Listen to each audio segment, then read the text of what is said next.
to Ohio State University, and the athletic trainer for the football team put on this clinic.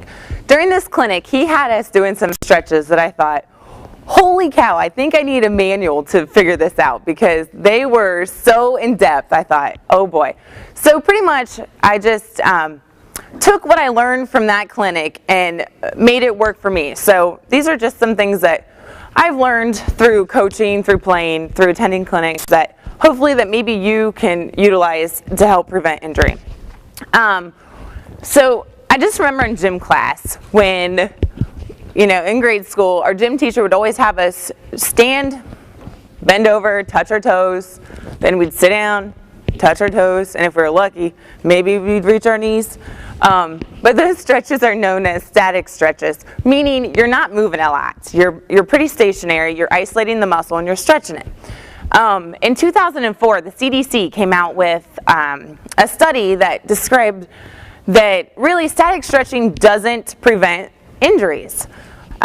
Reason being, when you have a cold muscle, pretty much when you're sitting down stretching, trying to touch your toes, standing stretching, your heart rate is pretty normal.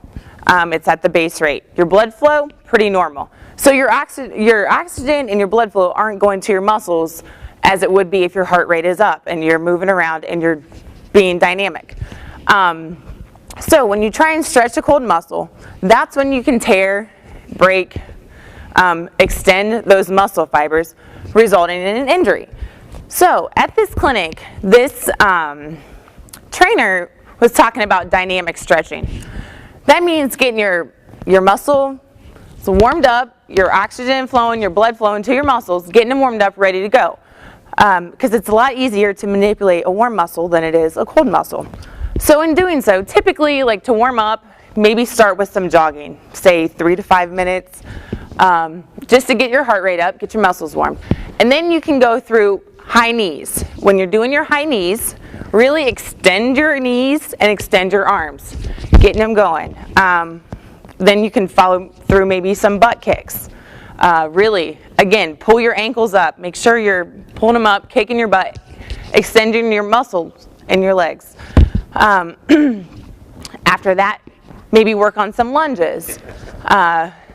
Stretch them out. Really work those legs. Followed by karaoke, which is a great lateral movement to warm up the legs. So once you have your legs warmed up, then you can go on to your arms.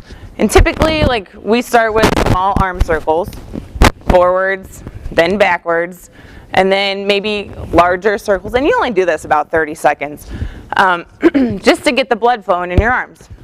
And then I typically have our girls grab a partner and have them stretch their arms. So they'll have their partner pull their arm down and stretch it towards the back, not to the point of pain. You just want to stretch it so you feel that stretch. And you do maybe 20, 30 seconds of that. And then again, you take it the other direction, stretch it back. And you do this with your throwing arm until you feel comfortable, until it feels pretty warm. After that, then pull it over your head. Stretch it again, 20, 30 seconds. Again, you don't want to feel pain, but you want to feel a good, comfortable stretch.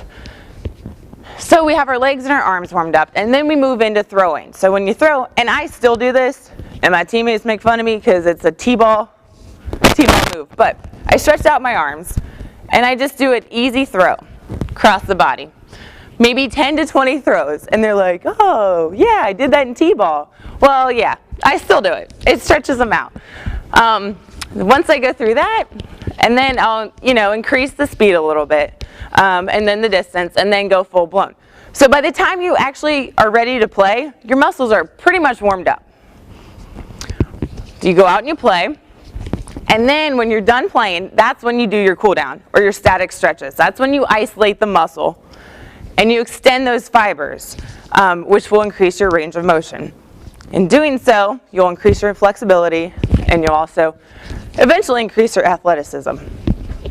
So that's pretty much my pregame warm-up in a nutshell. Are there any questions, comments, concerns? Yeah, pretty much just, when you're done, you just do the static stretches like bend over, touch your toes, sit down, touch your toes. Maybe butterflies, bring your ankles into your waist, and just isolate the muscle, because your muscle's warmed up, and at that point, that's when you are able to increase your motion.